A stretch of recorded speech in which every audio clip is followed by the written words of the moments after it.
చాలా బాధాకరం. ఖమ్మం జిల్లాలో కాంగ్రెస్ ప్రభుత్వంపై వ్యతిరేకత పెరుగుతుందని బీఆర్ఎస్ మాజీ మంత్రి కేటీఆర్ వ్యాఖ్యానించారు. త్వరలోనే రాజకీయంగా సెమీఫైనల్ మొదలవబోతుందని ఆయన సంచలన వ్యాఖ్యలు చేశారు. ఖమ్మం జిల్లాలో జరిగే ఎన్నికల్లో 8 నుంచి 9 స్థానాలు బీఆర్ఎస్ గెలుస్తోందని కేటీఆర్ ధీమా వ్యక్తం చేశారు. ఎన్నికల సమయంలో కాంగ్రెస్ ఇచ్చిన హామీలు ఏమయ్యాయని ప్రశ్నించారు. ఖమ్మం జిల్లాలో 3 మంత్రులు ఉన్నప్పటికీ అభివృద్ధి కనిపించడం లేదని, పైగా 30% ట్యాక్స్ వసూలు చేస్తున్నారని విమర్శించారు. రైతు బంధు పథకంలో 15,000 ఇస్తామని చెప్పి కేవలం 12,000 మాత్రమే ఇచ్చారని మండిపడ్డారు. యూరియా కోసం రైతులు క్యూలు కడుతున్నారని మొదట యాప్ అన్నారు, ఇప్పుడు కార్డ్ అంటున్నారని ఎద్దేవా చేశారు. ముఖ్యమంత్రి రేవంత్ రెడ్డికి నదీ జలాలపై సరైన అవగాహన లేదని కేటీఆర్ ఆరోపించారు.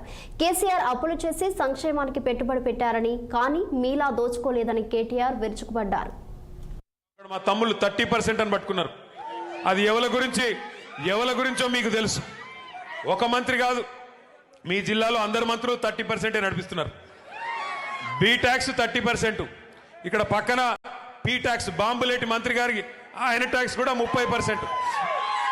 ఏ భూమి ఆయన దగ్గర పోయినా 30% నాకు ఇచ్చేయమని అడుగుతున్నాడు బాంబులేటి గారు. అట్లాగే ఇక్కడున్న తుమ్మల గారు కూడా, ఆయన కూడా అదే పనిలో ఉన్నాడు.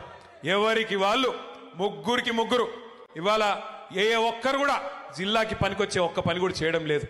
ముగ్గురు మోసగాళ్ళు, మొనగాళ్ళు కాదు. ఒకటి మాత్రం వాస్తవం, ఈ ముగ్గురు మోసగాళ్ళకి అసలైన నాయకుడు ఎవడా అంటే అలీబాబా పైన ఉన్నాడు. ఇక మీరు చూస్తూనే ఉన్నారు ఆయన కథ. అయితే ఆయన ఉన్నాడు రెవెన్యూ మంత్రి బాంబులేటి. ఇక దీపావళికి బాంబులు వెళ్తాయి చూడండి అన్నాడు. 2 దీపావళిలు పోయినాయి, బాంబులు ఎక్కడ వెళ్ళాయో నాకు తెలియదు.